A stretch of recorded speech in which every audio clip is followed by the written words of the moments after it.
कधीच नाही चुकणार तुमचे फेवरेट टीव्ही शोज झी5 सोबत, तेही एकदम फ्री.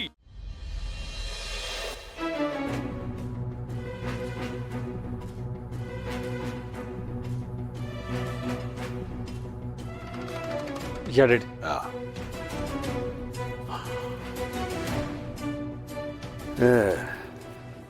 असं आहे तर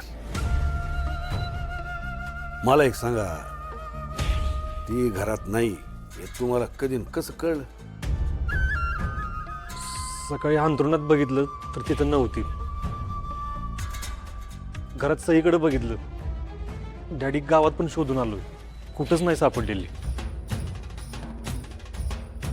घरात काही भांडण बिंडण झालं होतं का? हा, म्हणजे थोडं झालं होतं. तुळजाने घरगुती वाद झाला होता,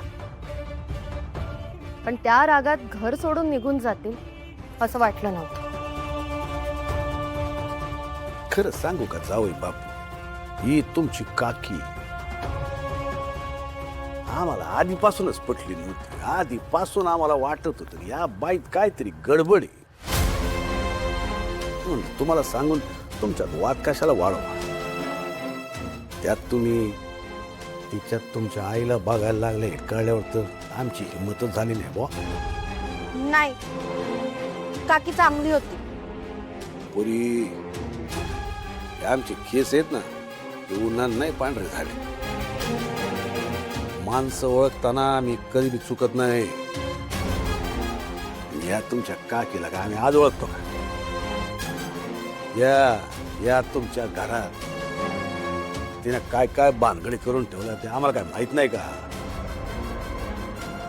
जाऊ द्या जा, शेळ्या कडीला कशाला उगाच उत आणायचा. मी काय म्हणतो, घरातनं काही दागिने पैसे गायब तर झाले नाहीत ना? हा, अहो नाही डॅडी, काकी असं नाही काय करणार. हा, जावई बापू तुम्ही लय साधे आहात.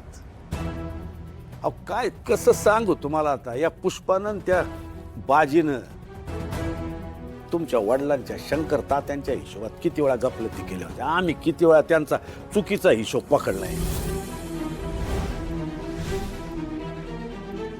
आता सांगतो, परवा आली होती आमच्याकडं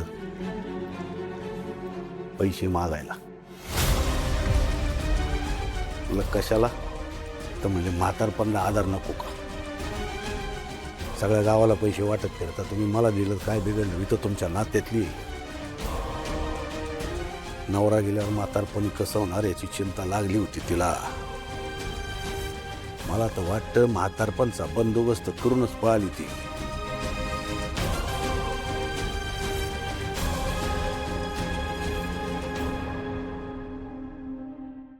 झी5 ॲप डाउनलोड करा आणि पहा सर्व एपिसोड्स एकदम फ्री.